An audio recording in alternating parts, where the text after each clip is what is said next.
예배로 예배에 오신 여러분들을 환영합니다. 날씨가 덥죠?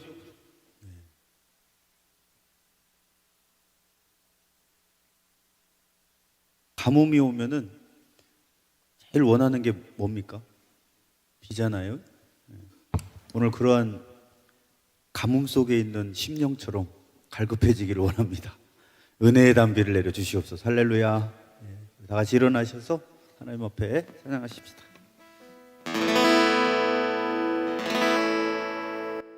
빈들의 마른 풀같이 시들은 나의 영혼, 주님이 약속한 성령 간절히 기다리네. 강으로 메마른 땅에 단비를 내리시듯 성령의 단비를 부어 새 생명 주옵소서. 반가운 빗소리 들려 산천이 춤을 추네. 봄비로 내리는 성령 내게도 주옵소서. 강으로 메마른 땅에 단비를 내리시듯 성령의 단비를 부어 새 생명 주옵소서. 널 따라 우로를 내려 조목이 무성하니 밝음한 내 심령, 밝음한 내 심령 위에 성령을 부으소서. 강으로 메마른 땅에 단비를 내리시듯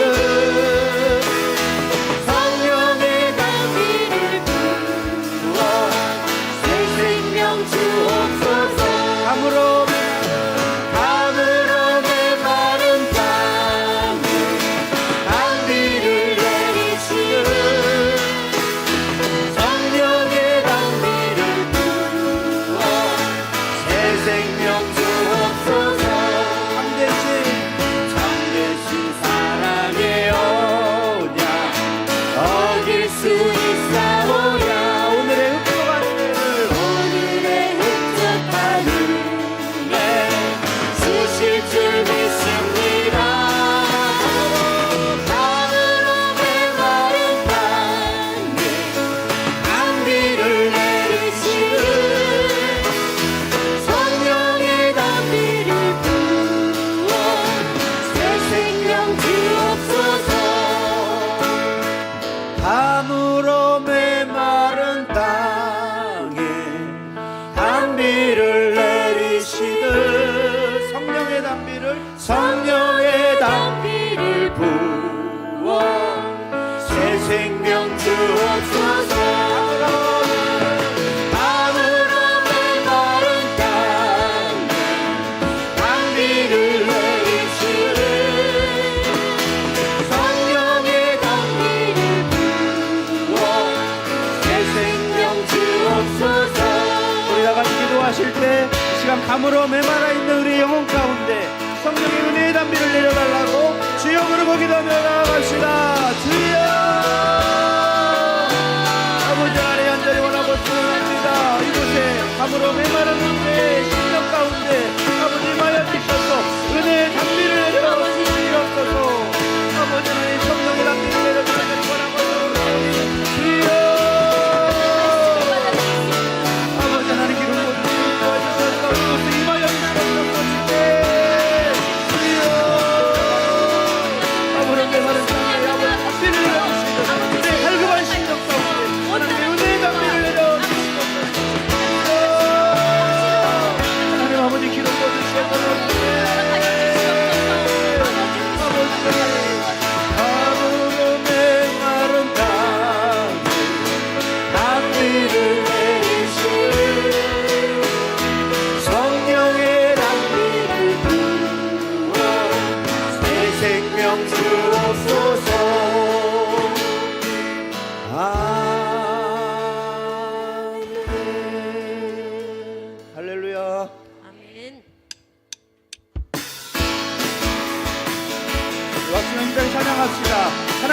집에는 주님의 영광이 가득합니다. 주의 집에 영광이 가득해 영광이 가득해 주의 집에 찬양이 가득해 주의 집에 찬양이 다시 가득해 한번 주의 집에 영광이 가득해 주의 집에 영광이 가득해 주의 집에 찬양이 가득해 주의 집에 찬양이 가득해 주님이 나를 구원하셨습니다. 주 나를 구원했네 영광 돌리세 주 나를 주 나를 구원했네 찬양 드리세 주 나를 주 나를 구원했네 와서 경배해 영원히 영원히 영원히 영원히 영원히 다시 한번 주의 집에 주의 집에 영광이 가득해 주의 집에 영광이 가득해 주의 집에 찬양이 가득해 주의 집에 찬양이 가득해 주 나를 구원했네 주 나를 구원했네 영광 돌리세 주 나를 주 나를 구원했네 찬양 드리세 주 나를 주 나를 구원했네 와서 경배해 다시 한번 주 나를 주 나를 구원했네 영광 돌리시다 영광 돌리세 주 나를 주 나를 구원했네 찬양 드리세 주 나를 주 나를 구원했네 와서 경배해 영원히 경배 영원히 영원히 영원히 영원히 영원히 영원히 영원히 영원히 저 바다보다 저 바다보다도 더 넓고 저 산과 하늘보다 더 높은 주님의 은혜가 이곳에 가득해 다시 한번 고백합시다. 저 바다보다도 저 바다보다도 더 넓고 저 산과 하늘보다 더 높은 주님의 은혜가 이곳에 가득해 주님은 지금도 살아계십니다. 살아계신 주 나의 하나님 언제나 넘치는 주의 사랑으로 내 안에 가득히 넘쳐 흐르네 내게 감각이 평화가 내게 감각은 평화를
주님이 주신 평화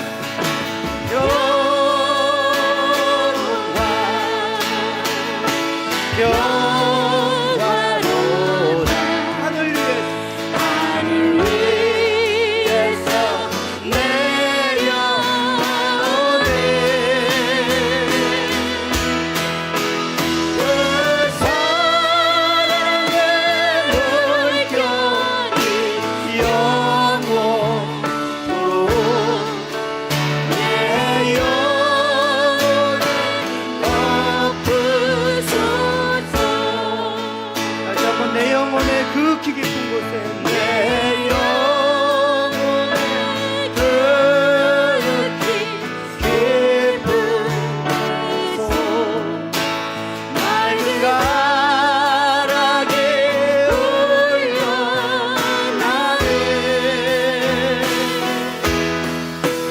알고 주냐 언제나 흘러나와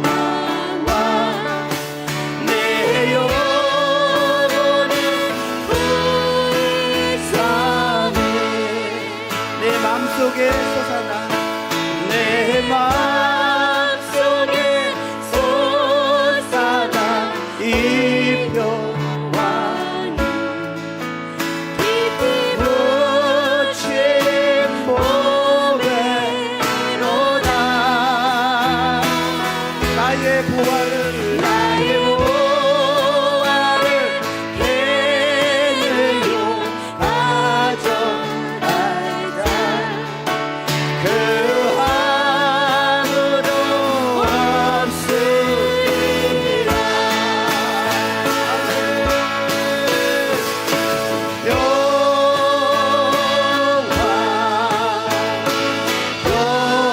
평화로다.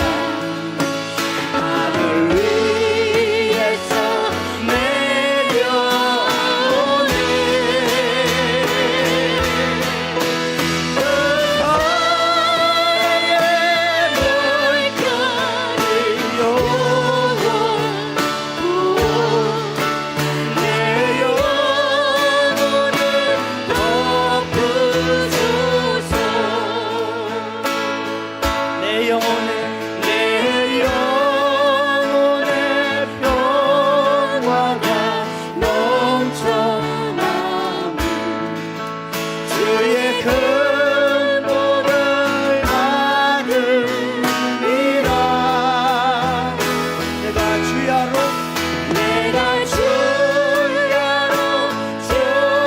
주님과 함께 있어 내 영혼의 편히 쉬네.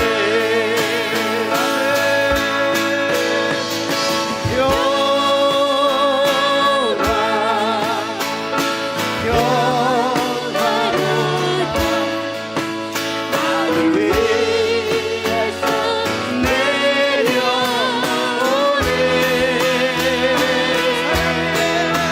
그 사랑의 물결이 영원토록 내 영혼을 덮으소서. 평화로다.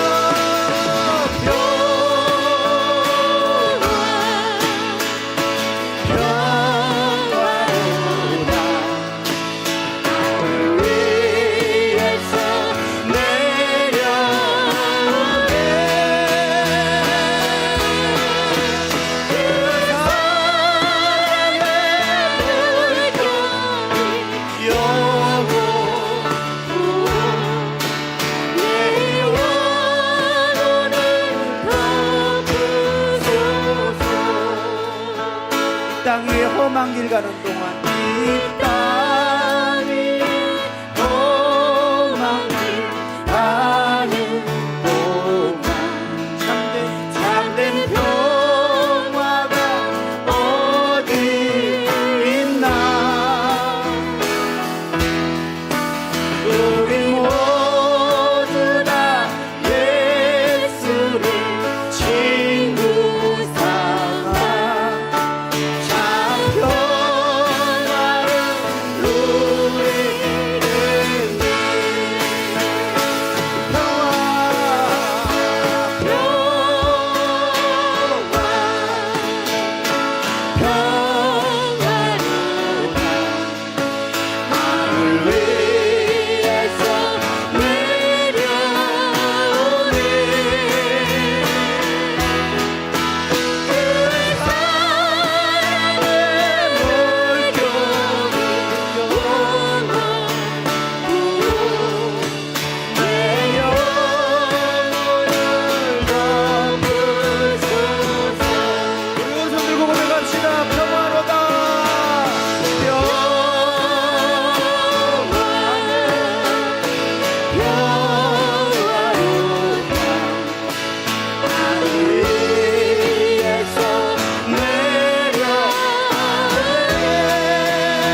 이 땅에 험한 길 가는 동안 참된 평화가 어디 있을까 고민해 보면 하늘에서 주시는, 주님이 주시는 참된 평화밖에 없음을 깨달을 때가 많이 있습니다. 아멘. 하나님, 오늘도 우리에게 그 평화가 필요합니다. 아멘. 세상이 흔들리지 않는, 세상의 고통 가운데 아무도 위로해 주지 못할 때 잔잔하게 우리에게 다가오셔서 진정한 세상이 줄 수 없는 평화를 주시는 하나님의 그 평화를 하늘에서 이 시간 우리에게 내려 주시옵소서.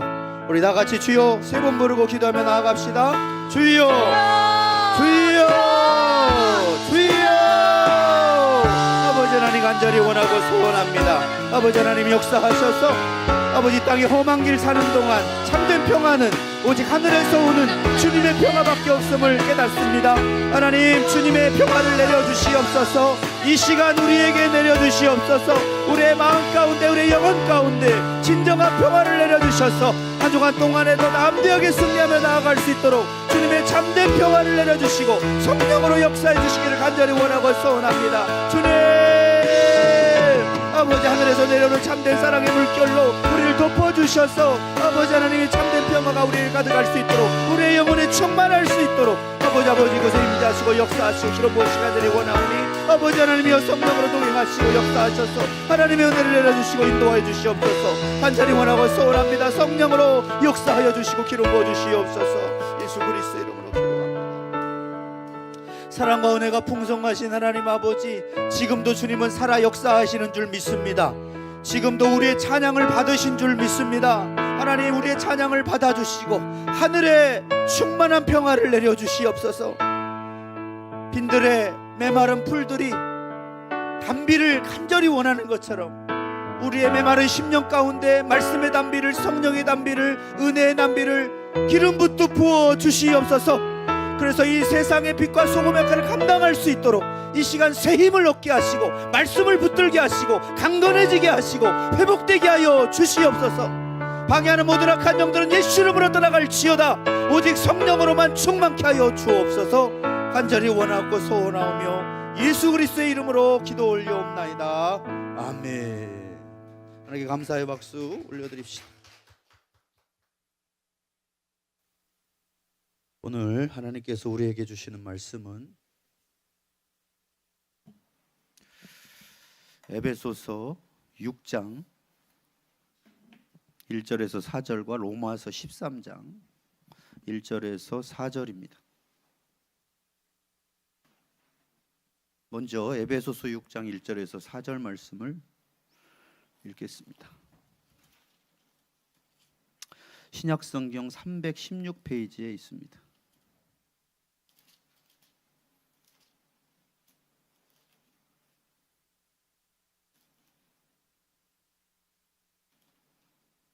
에베소서 6장 1절에서 4절 우리 같이 한 목소리로 읽겠습니다. 시작. 자녀들아, 주 안에서 너희 부모에게 순종하라. 이것이 옳으니라. 내 아버지와 어머니를 공경하라. 이것은 약속이 있는 첫 계명이니 이로써 내가 잘되고 땅에서 장수하리라. 또 아비들아, 너희 자녀를 노엽게 하지 말고 오직 주의 교훈과 훈계로 양육하라. 아멘. 우리 앞에 넘기셔서 로마서 13장입니다. 로마서 13장 1절에서 4절 신약성경 258페이지에 있습니다.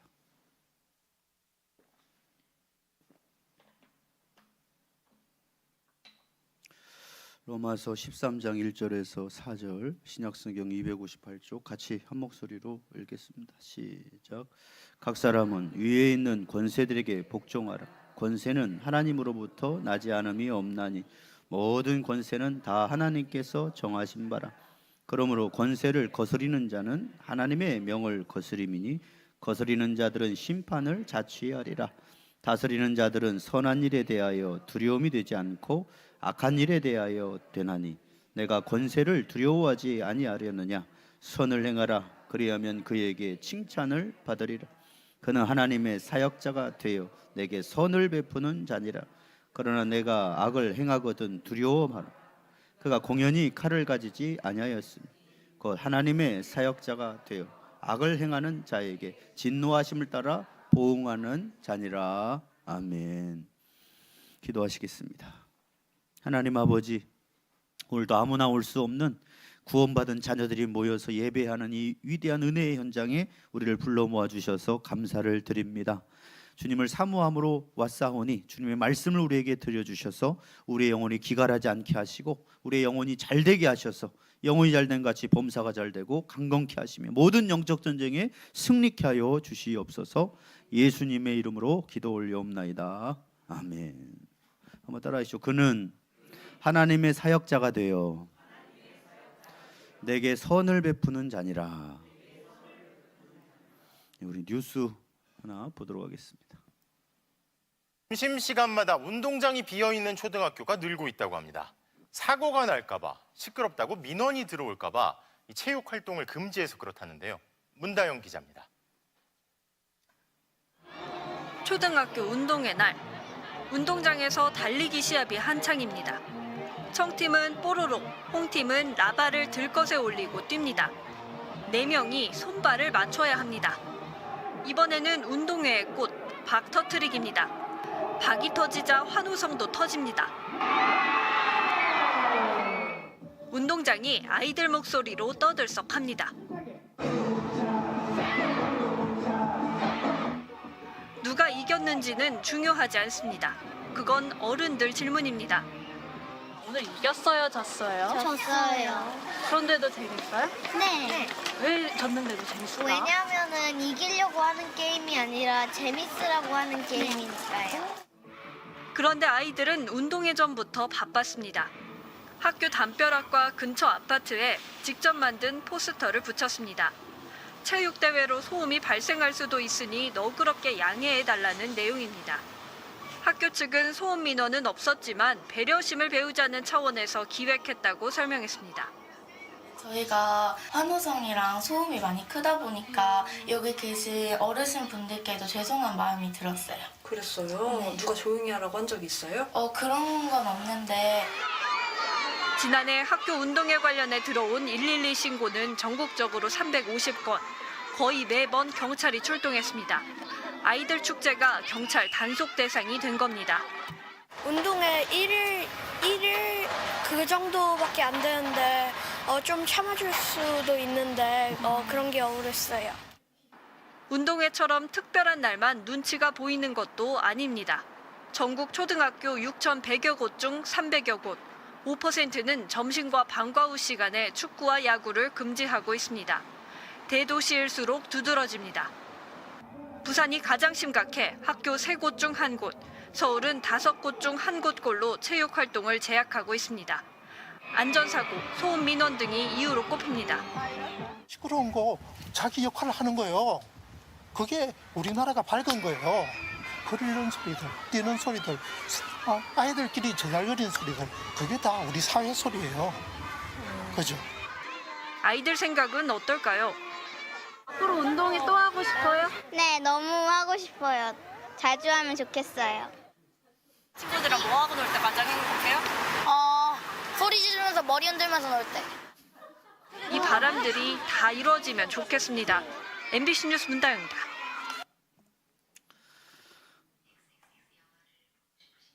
안 보고 싶습니다. 네. 예. 뭐 자동으로 켜질 때가 있죠, 핸드폰이. 예. 우리 예전에는 상상도 못했던 일이죠. 체육대회에 경찰이 출동을 한다, 이런 일들이 이걸 보면 사실 마음이 좀 무거워지죠. 거기다가 이제 부산에서는 거의 3분의 1이 이제 축구를 못 하는 거예요. 뛰노는 거를. 뭐 이제 수도권은 5분의 1이고. 그리고 이런 문화가 계속되면 지방에도 흘러 들어오게 되죠. 특별히 이제 다음 세대를 바라보면서 안타까움을 느끼는 일들이 많은데, 정말 봄이 되면 예전마다 다 현장 학습 가고, 그렇지 않습니까? 그리고 수학 여행 가고 막 이런 일들이 일어나는데, 뭐 설레고 또 친구들하고 함께 학교를 떠나서 또 버스 타면서 또 추억을 쌓고, 거기서 이제 또 공동체를 배우는 거 아닙니까? 서로 또 배려하는 법을 배우고. 근데 이제 갈수록 현장 학습도 안 하는 학교들이 늘어가고 있죠. 수학 여행도 안 가는 거예요. 왜 그러느냐? 이제 교사가 책임지는 일이 일어날 수도 있다. 그래서 2022년 속초에서 한 테마파크 형장학습 갔다가 이제 버스로 관광버스로 한 초등학생이 사망을 한 사건이 있었죠. 이 판결에 들어갔는데 업무상 과실치사다. 그래가지고 이제 유죄 판결을 받았어요. 1심에서 금고 6개월 감옥에 가야 되는 거예요. 집행유예 2년. 2심에서는 다행히 그냥 이렇게 좀 미루는 걸로 해서 그게 이제 와해되긴 했지만 그 사건 뒤로 이 교사들이 위축되기 시작하는 거죠. 가서 무슨 일이 생기면 이제는 감옥에 가야 될 수도 있어요. 그리고 금고형이 나오잖아요. 그러면 이 교직에서 박탈되는 위험도 있습니다. 그러니까 교사들이 당연히 안 가고 싶겠죠.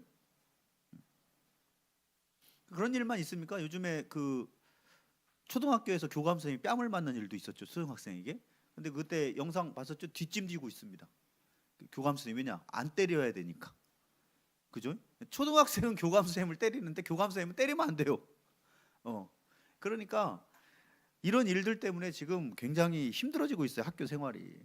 전주에 있었던 일이죠. 한 초등학교 학부모들이 악성 민원으로 반복적으로 얼마나 민원을 넣었는지 교감 선생님 안면 마비가 왔잖아요. 얼마 전에 뉴스 나왔죠? 안면 마비가 왔어요. 법원에서 판결이 나왔는데 3천만 원을 배상해라. 그 교감 선생님한테. 얼마나 심했으면 안면이 마비가 왔겠어요.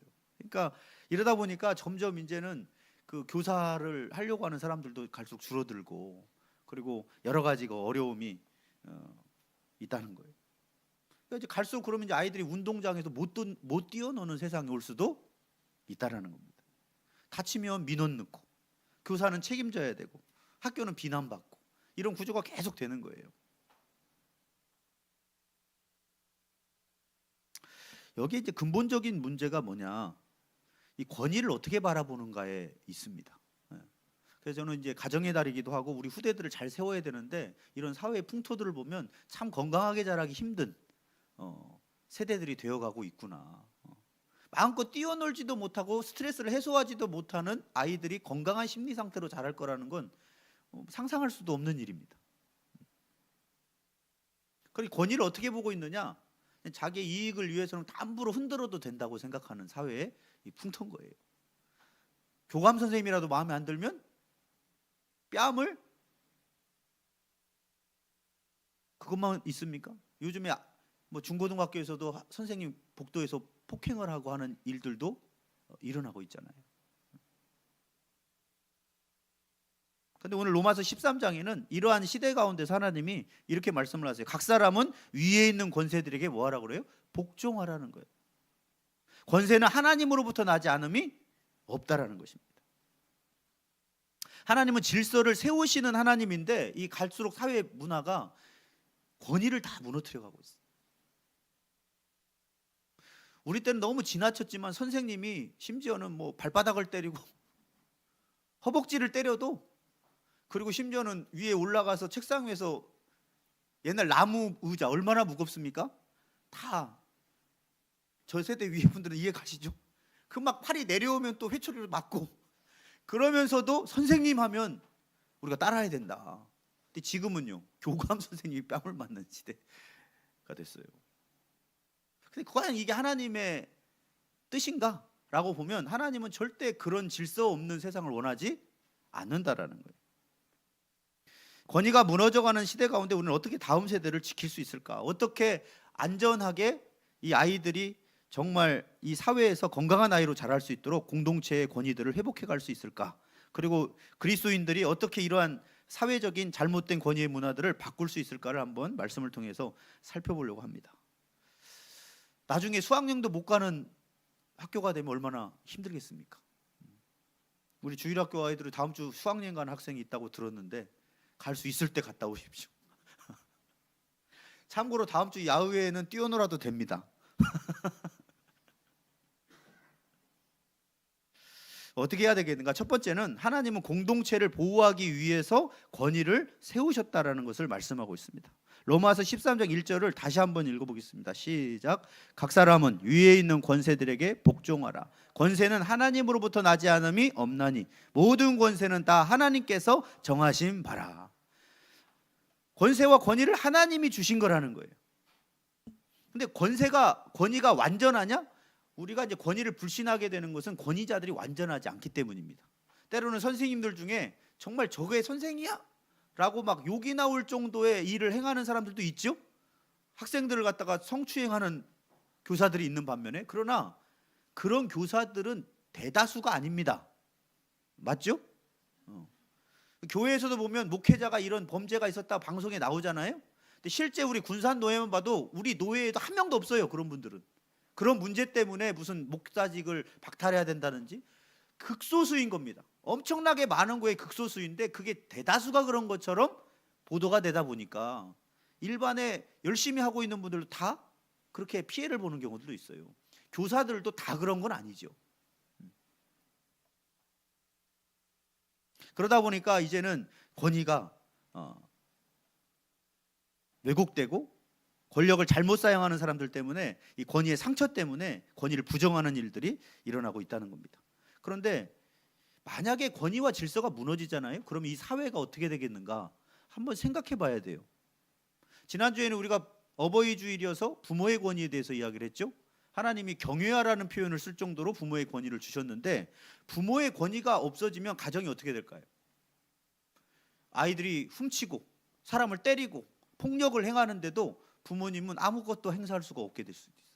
맞죠? 부모님이 뭔데? 이러면 어떻게 돼요? 훈육을 할 수가 없게 되는 거죠. 학교의 권위가 무너지면요, 지도를 못하죠. 그죠? 핸드폰 뺏었다고 때려버리는, 얼마 전에도 있었잖아요. 핸드폰 뺏었다가 그냥 선생님 때려가지고. 그래 결국은 뭐냐면 나쁜 짓을 해도 뭐가 안 돼요? 지도가 안 돼요.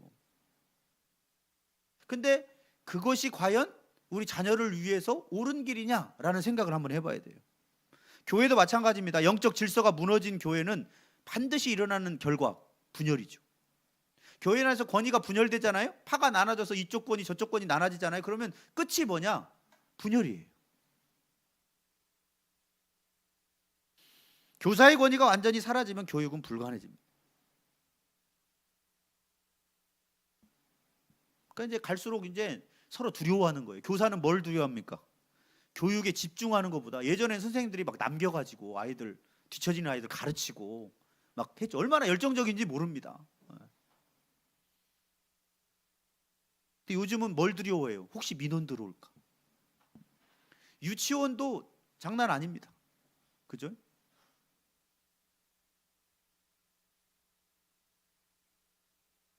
원래 현장 학습은 누가 좋아하는 겁니까? 아이들이 좋아합니까? 교사들이 좋아합니까? 교사들은요? 아니, 아이들을 위해서 가는 거잖아요. 교사들은 챙겨야 되고 신경 써야 되고 힘듭니다. 아이들을 위해서 가는 거예요. 그런데 아이들을 위해서 하는 것을 못하게 돼버리는 시대가 온 거라는 거예요. 아까 아이들 교세요. 얼마나 좋아하는가. 그래서 넘어졌다가 일어나는 법도 배우고 그러면서 사회성을 길러가는 거죠. 근데 이제 부모님들이 과잉보호하기 시작하면서 뭐라고 하느냐? 다치면 안 된다는 거예요. 우리 자녀는. 어떻게 안 다치면서 살 수 있습니까? 맞죠? 다들 상처를 아물면서 커가는 거예요. 예전에 어르신들이 다리랑 아프면 성장고통이라고 그랬어요. 그죠? 야, 성장하려고 아픈가 보다. 성장할 때는 아픈 것도 있는 거예요. 근데 갈수록 이제 서로 민원이 들어오면 안 된다. 이 두려움이 학교를 지배하기 시작해요. 운동장 가지 마. 왜? 넘어지면 안 되니까. 가장 안전한 선택을 뭐라고 생각하느냐? 아무것도 안 하는 거. 아무것도 안 하면 사고 날 일 있어요, 없어요? 없죠. 버스 안 타면 교통사고 날 일은요? 없잖아요. 맞지 않습니까? 배터리가 안 터지려면 배터리 있는 건 하나도 안 쓰면 되죠. 맞잖아요. 그럼 할 수 있는 게 뭐 있어요? 그러니까 위험 요소가 있다고 다 안 해버리게 만들면 우리 자녀들은 할 수 있는 게 뭐가 있는 거예요? 수학여행 안 가면 책임질 일이 없습니다. 운동장 못 쓰게 하면 다칠 일이 없어요. 그러나 그렇게 해서 아이들이 정말 건강하게 자라고 있느냐는 거예요. 하나님은 우리를 온실촉의 화소처럼 만들지 않았습니다. 하나님이 인도하시는 것을 보면 때로는 어떻게 인도하십니까? 아예 그냥 고난에 몰아넣으실 때도 있어요. 그래서 거기서 넘어지고 다투고, 심지어 야곱의 가정은 형하고 동생하고 막 그 장자권 때문에 싸우다가 칼부림 날 뻔하다가 도망가고, 그런 속에서 내가 얼마나 이기적인가를 배우고, 그리고 야곱은 삼촌 사기꾼 밑에서 뭐 하다가요, 사기 당하다가 내가 예전에 사기친 거 잘못한 것이구나 깨닫고, 그러면서 나중에 형한테 형의 얼굴을 보니 하나님의 얼굴을 뵈는 것 같습니다 그러면서 화해하고, 이러면서 살아가는 거예요. 근데 오늘날 사회는 위험을 완전히 제거하려고 합니다. 위험을 모두 제거한 세상은 성장의 기회도 함께 제거해 버린다는 거예요. 우리가 이제 오해하는 것 중에 하나가 권위가 이제 억압한다는 생각을 많이 하게 되는데, 여러분, 하나님은 권위를 억압하기 위해서 세운 게 아닙니다. 보호하기 위해서 세운 겁니다. 경찰의 권위가 있어야 사회가 안전해요. 우리가 어떤 권위자들이 때로는 실망스러운 모습을 보일 때도 있지만, 그러나 권위가 있어야 되는 거예요. 제가 오늘 그 뉴스를 보니까 제주도에서 한 중국 여행객이 트럭을 가지고 막 10km 이상을 경찰이 추적하는데도 막 받으면서 굉장히 위험했어요. 그래가지고 추격을 하다가 나중에 트럭까지 경찰이 받아가지고 결국은 이제 그 낭떠러지, 그 바다 낭떠러지 거 가가지고 어쩔 수 없이 멈춰가지고 잡았는데 무면허 운전의 불법 체류자였습니다. 근데 만약에 경찰이 없으면 어떻게 합니까, 그런 사람들? 그죠? 그러니까 권위가 조금 마음에 안 드는 것이 있다고 해서 다 권위를 없애버리면 위험한 세상이 올 수도 있다라는 거예요. 그래서 오늘 주님이 뭐라고 하시느냐, 권위에 대해서 이렇게 이야기하시죠. 오늘 제목이 뭡니까? 그는 하나님의 사역자로서 너희에게 선을 베푸는 자니라. 하나님이 권위를 왜 세웠느냐? 억압자로 세운 게 아니라 선을 베푸는 자로 세웠다는 거예요.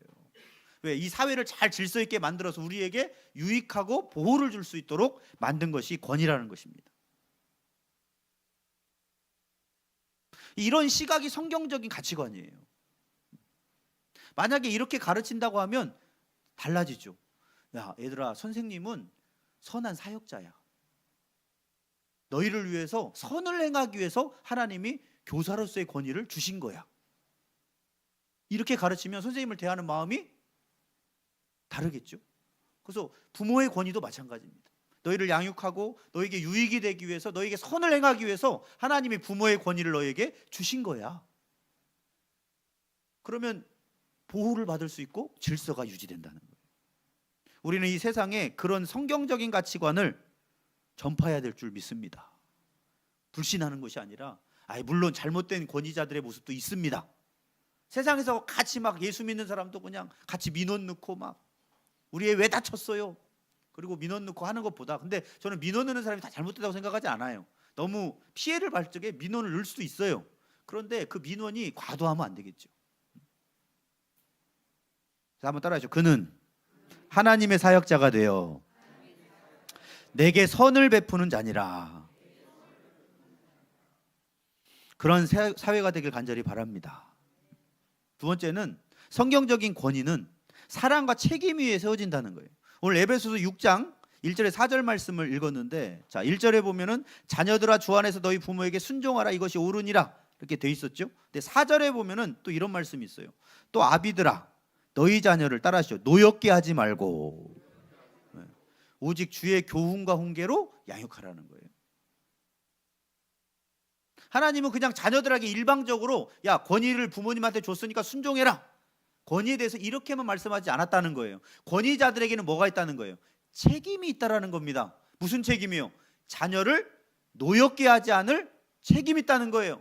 무조건 순종하라고 그랬다고 부모님이 잘못된 것을 막 강요하고 그리고 막 학대하면서 그러면서 따라야지, 나에게 권위가 있으니까, 이런 권위가 아니라는 겁니다. 이 권위자들은 책임을 져야 돼요. 뭐 할 수 있도록요?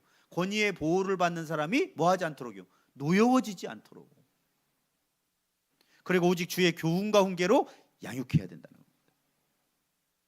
보통 보면 이제 권위가 잘못되다 보면 이런 질문들을 합니다. 그럼 무조건 권위에 다 순종해야 됩니까? 권위가 잘못되면 어떻게 합니까? 혹시 권위주의적인 거 아닙니까? 그런데 오늘 에베소 6장은 균형을 말하는 거예요. 권위에 순종하는 건 마땅한 것입니다. 옳은 것입니다. 그러나 권위자들에게 뭐가 따라요? 책임과 사랑이 있어야 된다는 거예요. 교사의 권위는 왜 준 겁니까? 학생을 바르게 교육하라고 준 거예요. 그 책임을 잃어버리면 안 되는 겁니다. 부모의 권위는요, 자녀를 사랑으로 양육해서 세우라고 주신 권위입니다. 그럼 목사의 권위는 왜 주셨을까요? 군림하라고 주신 게 아니죠. 성도들을 잘 섬겨서 믿음으로 세우라고 권위를 준 겁니다. 예수님도 제자들한테 이런 말씀을 하셨어요. 인자가 온 것은 섬김을 받으려 함이 아니라 도리어 섬기려 하고 자기 목숨을 많은 사람의 대속물로 주려 함이라. 그래서 마태복음 20장 말씀 넘겨주시죠. 26절에 28절에는 세상 권위는 자꾸 군림하려고 하는데 너희 중에는 그렇지 아니하니, 참된 권위에 대해서 얘기했죠. 너희 중에 누구든지 따라하시오. 크고자 하는 자는 섬기는 자가 되고 으뜸이 되고자 하는 자는 종이 되어야 하리라. 이 말씀을 하신 뒤에 다음 절이 다음 절. 인자가 온 것은 섬김을 받으려 온 것이 아니라 섬기려 왔다는 거예요. 이 세상의 최고의 권위자는 누굽니까? 하나님이십니다. 근데 하나님도 이 땅에 오셔서 권위를 가지고 어떻게 행하셨어요? 섬기는 쪽으로, 십자가에서 우리를 대신해서 죽는 쪽으로 그렇게 행사하심으로 어떤 역사가 일어났습니까? 많은 영혼들을 유익하게 하고 구원하는 역사가 일어났다는 거예요. 그래서 오늘 말씀은 무조건 권위자의 말을 들어라 이런 이야기가 아닙니다. 핵심은 공동체 안에서 서로를 적으로 여기기 시작하면 공동체는 무너진다는 거예요.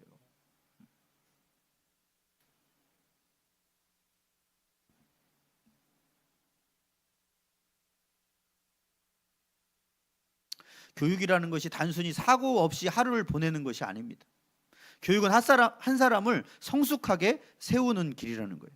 저는 예수님을 보면 예수님도 제자들을 위험한 곳에 두신 적이 없느냐? 있습니다. 제자들한테 먼저 보내라고 해서 그 바다로 배 타고 가고 있는데 갑자기 주님이 가라고 하는 배를 탔는데 풍랑이 일어납니다. 사건 있죠? 주님이 가라고 하는 배를 탔는데 갑자기 막 풍랑이 일어나는데 아무리 노를 져도 해결이 안 될 정도로 이제 죽을 정도로 그 위기 가운데 있습니다. 그때 갑자기 예수님이 어떻게 하셨어요? 물 위를 걸어오시는 거예요. 유령이다 하고 다 놀랐는데 갑자기 예수님이 나다 안심하라 라고 이야기합니다. 그랬더니 베드로가 얼마나 안심이 됐는지 저도 물 위를 걷게 하여 주옵소서. 그 다음에 걷다가 이제 의심해서 다시 빠지죠. 그러면서 예수님이 딱 그 배에 타셔서 뭐라고 하십니까? 바람도 바다도 잠잠하라고 했더니 파도가 다 잔잔해졌어요. 그랬더니 거기 있는 탄 제자들이 놀랍니다. 이분은 누구기에 바람과 바다도 잔잔해지는고? 이분은 실로 하나님의 아들임을 믿어가기 시작하는 거죠. 그런 풍랑을 겪었기 때문에 풍랑을 잔잔케 하시는 누구를 믿게 된 거예요? 예수 그리스도를 알게 되는 겁니다. 우리가 의심하기 시작하면 아무것도 할 수가 없어요. 이 물도 못 마십니다. 누가 독탈 쓸지 어떻게 알아요? 세균이 있을지 어떻게 합니까? 맞아요, 안 맞아요? 배달 음식 못 시킵니다. 배달 음식에 뭐가 들어갈지 어떻게 알아요? 그러니까 지금 갈수록 못하게 만드는 걸로 이 사회를 몰고 가는 것은 위험한 거예요. 서로를 신뢰하고 어떻게 해야 됩니까? 권위자는 섬기고 책임을 지고, 그리고 권위의 보호를 받는 사람은 권위자를 신정하고 따르는 그런 모습이 건강하다는 거예요. 성도는 세상처럼 분노를 확대하는 사람이 아니라 신뢰를 회복시키는 사람이 되어야 됩니다. 학교에서도 가정에서도 교회에서도 누구 책임이냐만 따지는 것이 아니라 어떻게 하면 세울 수 있을까? 이게 질문이 돼야 돼요. 어떻게 하면 자녀들을 바르게 세울 수 있을까요? 만약에 학부모와 교사들이 같이 이 질문으로 하나가 된다면 충분히 발전적인 방향 나오겠죠. 이게 정말 운동장을 안 쓰게 하는 것이 아이들을 잘 세우는 것일까요? 그러면서 함께 세우기 위한 방향으로 가야 되는데 안 다치는 것이 목적이 아니잖아요. 맞지 않습니까?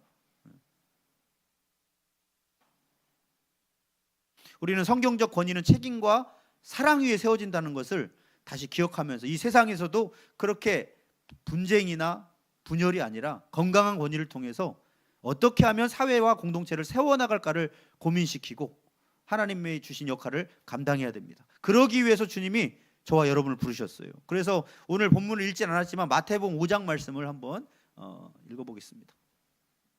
너희는 세상에 뭐라고 했습니까? 소금이니. 소금이 맛을 잃으면 무엇으로 짜게 하리요? 후에는 아무 쓸데없어 다만 밖에 버려져 사람에게 밟힐 뿐이니라. 너희는 세상의 빛이라. 산 위에 있는 동네가 숨기지 못할 것이요 사람이 등불을 켜서 말 아래 두지 아니하고 동경 위에 두나니 이러므로 집안 모든 사람에게 비치느니라. 16절을 같이 읽어봅니다. 시작. 이같이 너희 빛이 사람 앞에 비치게 하여 그들로 너희 착한 행실을 보고 하늘에 계신 너희 아버지께 영광을 돌리게 하라. 아멘. 자, 우리는 세상에 뭘로 부르셨습니까? 빛과 소금으로. 자, 빛과 소금은 어떤 역할을 해야 되느냐? 단지 비판만 해서는 안 돼요.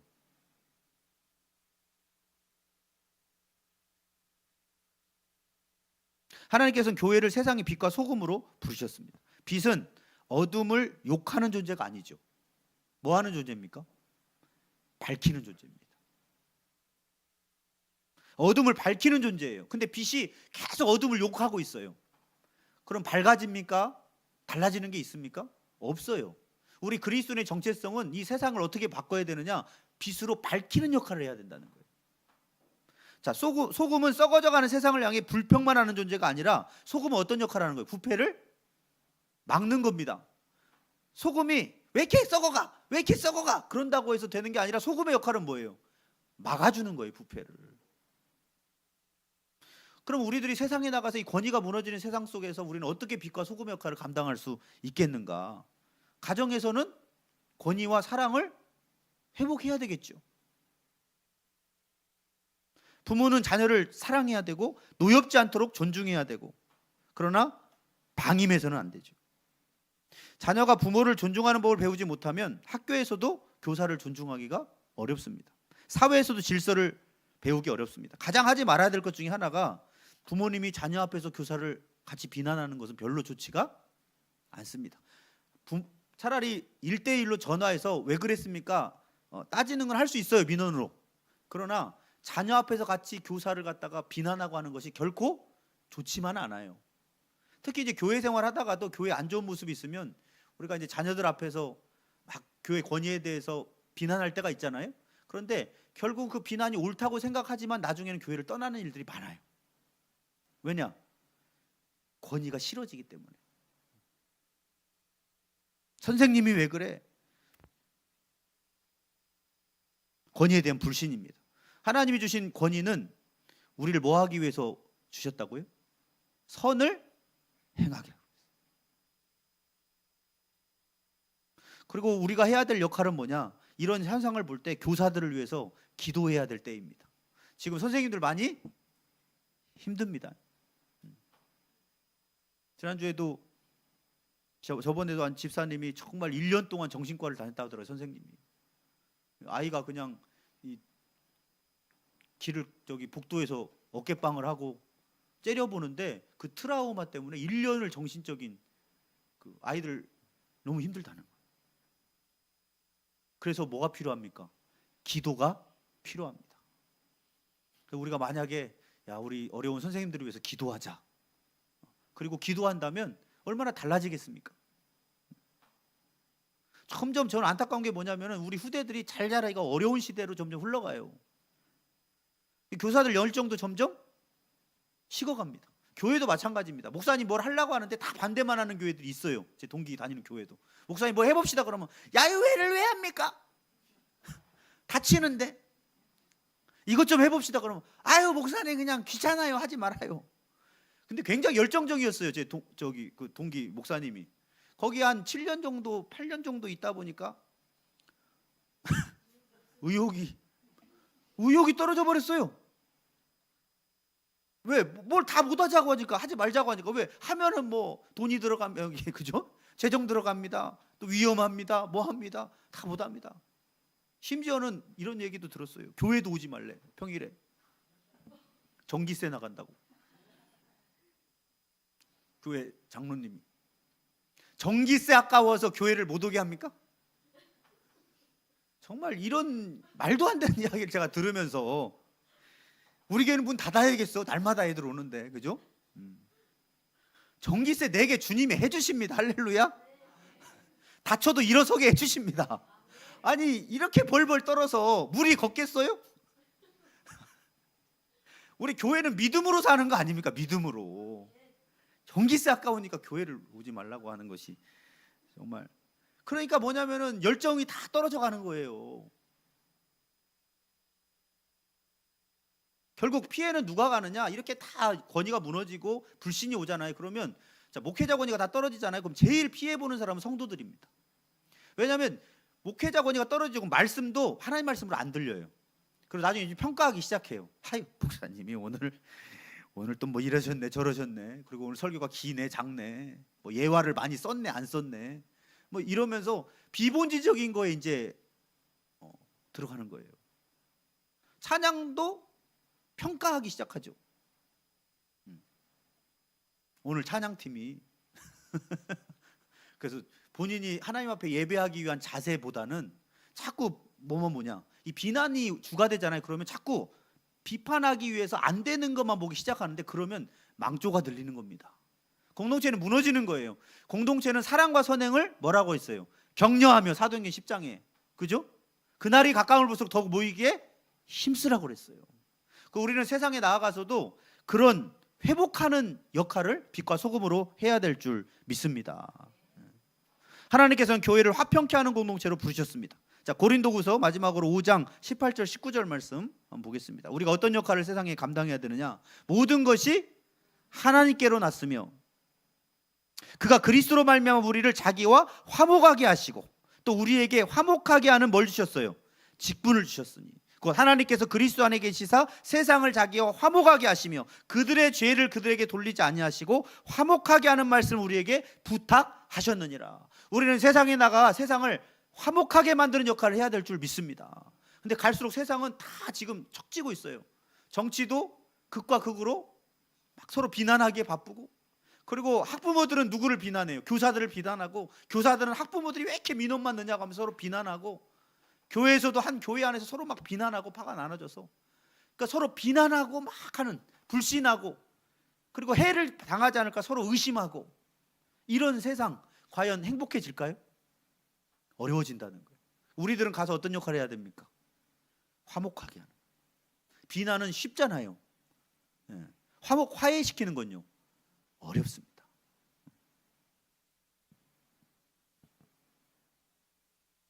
그러므로 우리는 매우 중요한 시대를 살고 있습니다. 다음 세대는 점점 더 불안해지는 시대를 살아가고 있습니다. 학교는 두려움에 휩싸여가고, 교사는 위축되어가고, 부모님들은 불안해서 아무것도 안 시키는 것이 오히려 우리 자녀를 위한 것이다. 그 안에는 근본적으로 뭐가 있어요? 두려움이 있는 거예요. 아이들은 점점 공동체를 경험하지 못하고, 사회는 서로를 향한 불신이 자리 잡아가고 있습니다. 그때 하나님이 우리에게 말씀하십니다. 모든 권세는 하나님께로부터 난 것이다. 그의 권위는 하나님이 선한 사역자로서 너희에게 선을 베풀기 위해서 세우신 것이다. 하나님은 질서를 바르게 세우는 걸 원하십니다.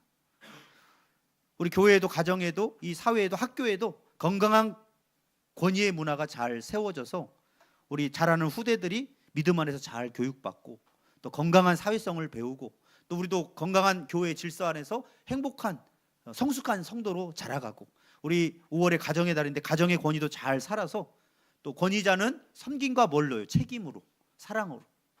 또 다른 사람은 권위가 하나님의 선한 사역자구나, 나에게 선을 베풀기 위해서 주님이 권위를 주셨구나, 그리고 서로 따르는 화목한 그러한 권위의 공동체가 된다면, 그리고 이 사회가 된다면 이 땅 가운데 하나님의 뜻이 이루어지고 주님의 영광이 드러나게 될 줄 믿습니다.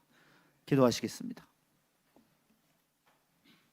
하나님 아버지, 혼란스러운 시대 속에서 다음 세대를 어떻게 세워야 할지 고민하는 이 시대 가운데서 우리를 부르시고 말씀하여 주셔서 감사합니다. 권위가 갈수록 무너지고 서로를 믿지 못해서 불신하고 비난만 가득해지는 이 세상 가운데서 하나님의 질서와 사랑을 붙드는 십자가 사랑교회가 되게 하여 주시옵소서.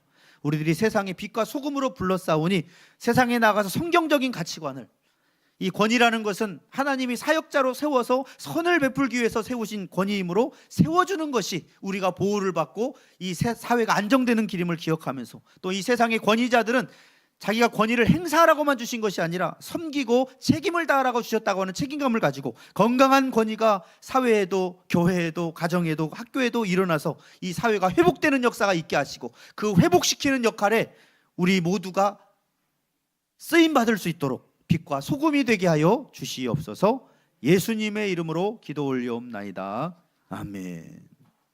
우리 다같이 일어나셔서 찬송가 208장 부르시면서 준비하신 예물 올려드립니다.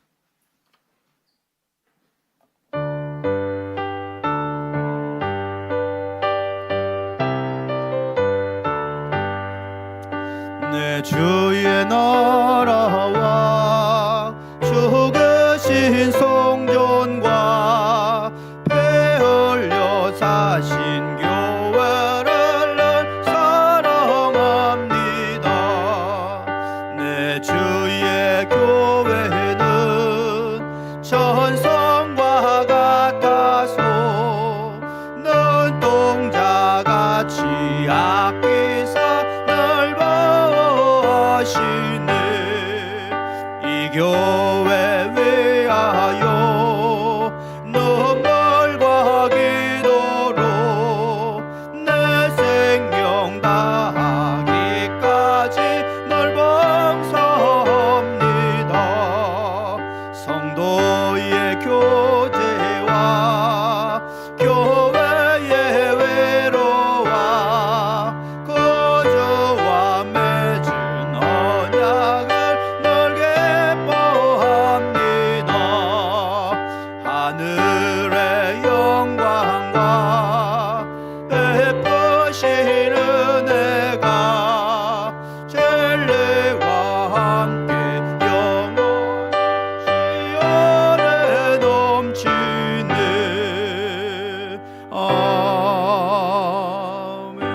아멘. 기도하시겠습니다.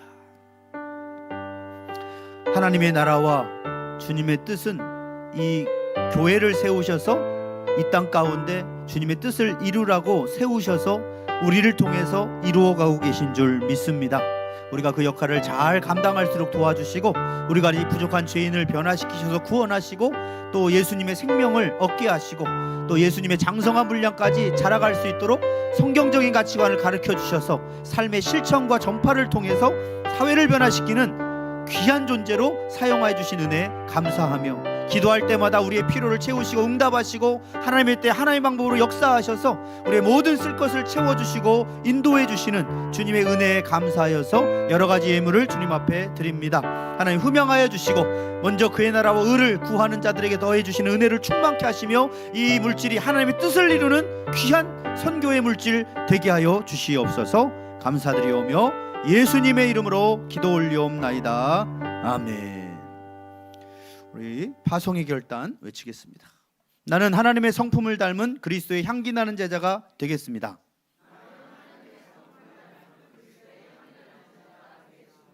나는 하나님을 사랑하고 내 이웃을 내 몸과 같이 사랑하겠습니다. 나는 오직 하나님의 영광을 위하여 살겠습니다. 주여 나를 성령이 충만한 그리스도의 증인이 되게 하옵소서. 아멘. 아멘. 아멘.